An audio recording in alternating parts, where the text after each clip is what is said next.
வணக்கம்.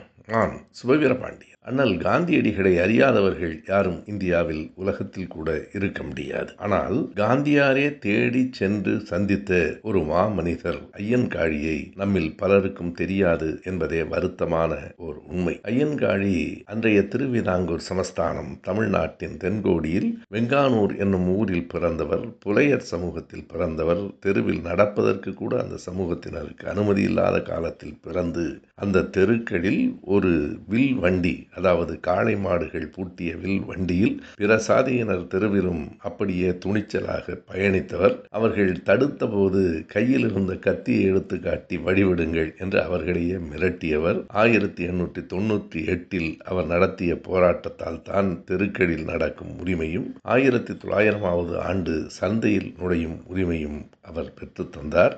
1904 முதல் 8 வரை அவர் நடத்திய விவசாய போராட்டத்தை நாராயணகுரு அவர்களே பாராட்டினார். ஐயன்காளி காந்தியாரிடத்தில் ஒரே ஒரு தன் விருப்பத்தை தெரிவித்தார். புலையர் சமூகத்திலிருந்து 10 பேராவது BA படித்துவிட வேண்டும் என்று ஆசைப்பட்டார். 1941 அவர் இறந்தபோது அந்த ஆசை நிறைவேறவில்லை.